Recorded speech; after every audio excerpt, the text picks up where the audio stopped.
All right, y'all, welcome back to the channel. I'm your girl vibe with Juno. You already know we starting the week off right. I upload every Monday, giving my unsolicited commentary on the latest TV shows and movies. This week we back in with Power Book 3, Raising Kanan Season 2, Episode 2.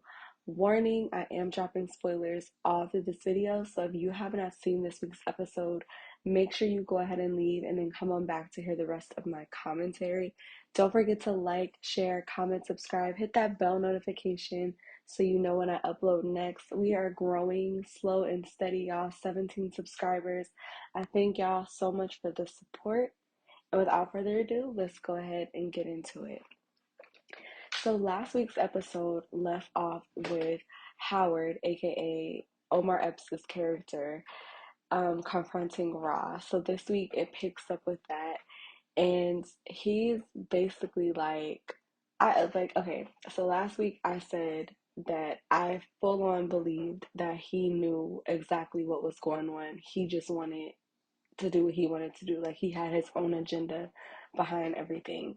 And this week just proved that because he knows exactly who shot him. He knows that Kanan shot him. He tells Ra that the kid ain't got no aim. Your kid missed. He missed Ra. He's not a good shooter. The man cannot shoot. So he tells her that rather, and she looks shook. She's like she had just seen a ghost because it was at that moment that she knew she effed up. Okay, so he's basically like, I almost died. He's giving his little testimony story, like I almost died, but God. So now he really wants a relationship with Kanan, and so he's pushing Ra into a corner, and he's like, either you tell him or I'm gonna tell him. But either way, he's about to find out that I'm the pappy. I'm the pappy. He about to find that out. So Ra is she with this episode, she's a little feisty. She doesn't mind a tussle, okay? So she might try to put a hit out again on him. I don't know, but my prediction is that she's gonna try to kill him off again. That's just me. So moving on to Marvin. Marvin is such a clown in this show. Like he's one of my favorite characters. He had me cracking up crunching that bag of Fritos in that anger management in the anger management class. I'm sitting there like, dude, it's the bag of Fritos. You just munching and crunching the whole time. But yeah, he's forced to take this class, as we know, and he's obviously not feeling it. Then Lou, come on, I'm from the Lou, and I'm proud. Y'all know I love me some Lou. So Lou, is kind of like he's ambushed, okay, because Jess tells him that Crown, aka Quincy, aka Mr. I'll knock your girl down, aka Producer of the Year, aka Mr. I'll put you on. Crown gives Jess a job in California. This girl is such a snake. She doesn't tell this man until the day before she leaves. Mind you, this whole pretty much all of season 1 and up until this point, they've been in a committed relation. Well, only one of them was committed, y'all.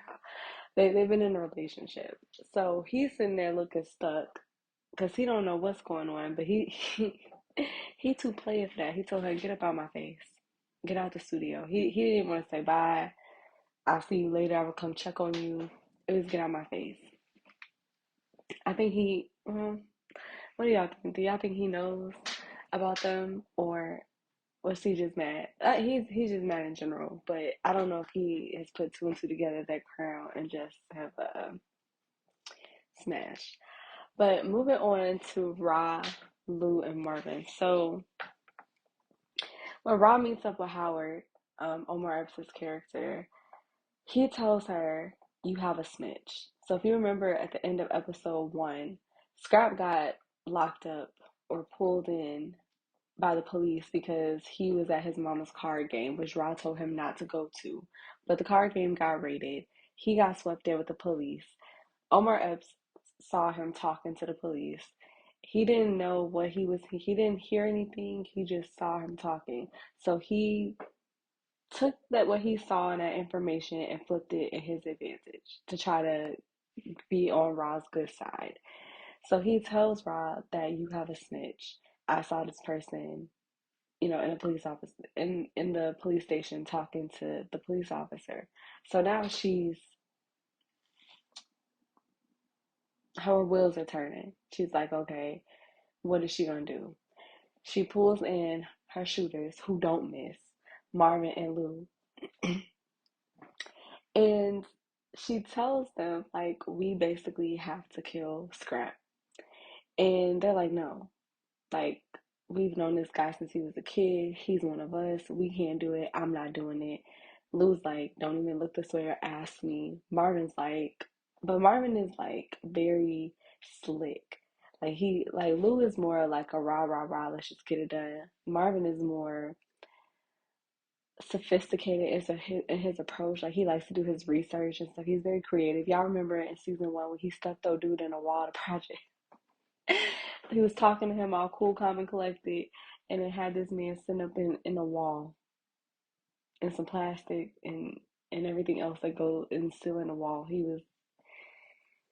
buried the man alive, y'all. Okay, he's very he has a crazy imagination. So Marvin, basically just chops it up with Scrap, and he's like, "Oh yeah, where was you at?" Mind you, they know that he got pulled in to the police station. So Scrap lies and says he was at a cousin's house hanging a painting.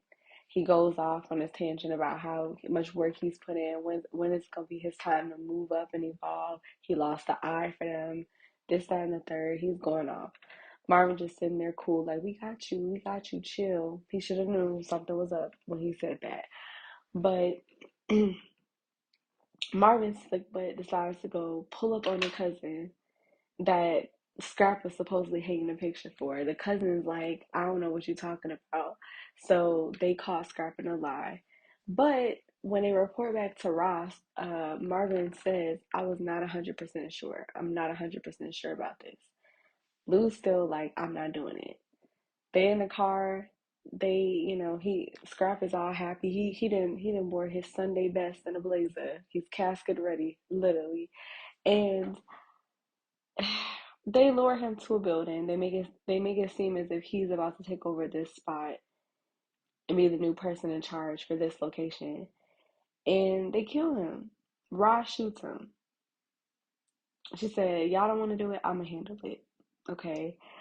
And so she kills him. Marvin's sitting up here crying, smoking a cigarette. Lou walks out because he just can't handle it. And I said, dang.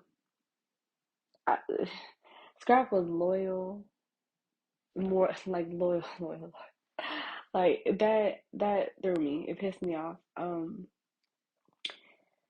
Because it was never confirmed that he was a snitch or not, and it was never confirmed. So I just feel like they shouldn't have done that. They shouldn't have moved, and I think it's gonna backfire. I think Rod's gonna end up figuring out that that's not exactly what happened. But speaking of loyalty, Rod has recruited so easily Unique's homeboy. And Unique is down bad. He's going outside. He's staying with his baby mom's mom in the crib, going off on her. His shop got jacked up. It's all messed up. Everything is messed up. He's broke. He don't have no money. He's down real bad. He tries to go to the plug. The plug's like, I'm not your plug no more. So the last straw was when old boy came up in his shop, and now mind you, he's sitting with broken chairs, flipped desks, broken glass, everything's off the wall, and the guy tells him, "I'm with Ron now, basically, like I'm making new moves," and just leaves. So he's down. Unique is down really bad. He don't know what he gonna do. Day after day, he doesn't know what he's gonna do, but when people are desperate, they do crazy things. So he's definitely gonna be plotting to get his get back. It's just, is he gonna be successful at getting his get back? I don't know. So those are like the main big things for me at the episode. Famous got kicked out the house, so now he's homeless. He's homeless, famous. He ain't got no place to stay. He's trying to sell like his mixtapes that wouldn't sell before, but he's trying to get some money. Um, he's just kind of going into like a little bit of a downward spiral. So I don't really know like too much was gonna happen with that. Like his sister abandoned him to go to California, so he doesn't have a manager now.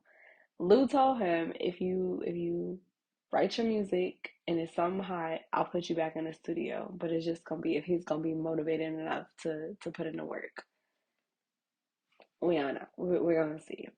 Juice Jukebox is over here. Sherlock Holmes with it. She's met up with Howard's partner, and she finds out the partner is crazy. She gives like the mom's address. She gives all this information. Congratulations to Latoya Luckett for securing the role. I think that's huge. I love Latoya Luckett. So I'm really happy to see that she's a part of now of the Power franchise. I personally feel like Rod lied to Jukebox. I don't think her mom abandoned her because she couldn't handle the role of being a mom. I don't know what the story is, but I don't think it's that. I don't think that's the full story. So it'll be interesting to see like what unfolds. But Jukebox finds her, and we're gonna see. Also, can we talk about Miss Karen, the girl, the white girl's mom that Jukebox ex-girlfriend. Well, not you can't really call her like a widow because they weren't married, but her girlfriend's mom is like desperate to lock Jukebox up. Like she swears that Jukebox is the one that killed her daughter, even though if you watch season one, you know that's not what happened. But she was crazy, but she was going off. But clearly, Jukebox has the protection of Officer Burke, Howard's partner, and Burke is compromising herself because she's doing things that she shouldn't be doing, like leaking information that shouldn't be leaked. But we'll see, what ends up coming out.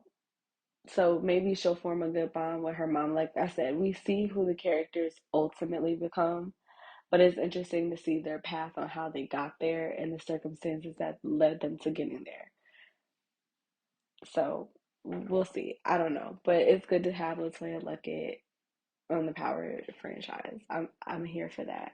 I can't wait to see how her character develops. Let me know what you guys think.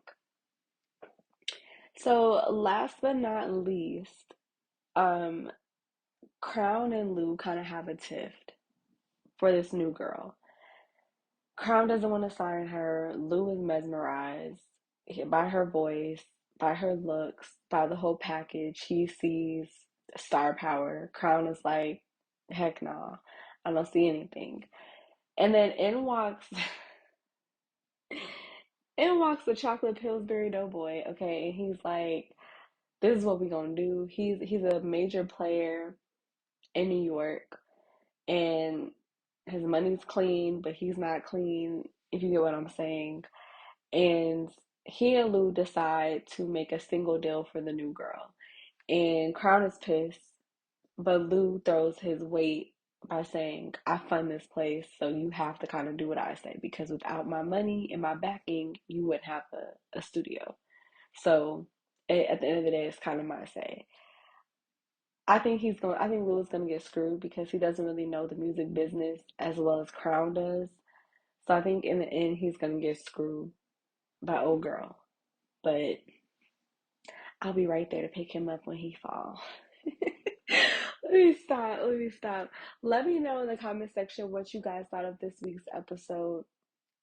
Again, I really appreciate all of the support, all of the views. It means a lot that people are tuning in and subscribing to the channel. However, slow that it's growing, I'm just glad that it's growing. I'm glad that you guys are enjoying the content that I'm putting out. And thank you, thank you, thank you, thank you, thank you. I really, really appreciate it. Um, all right, you guys, we will pick it back up again next week for episode 3. Bye.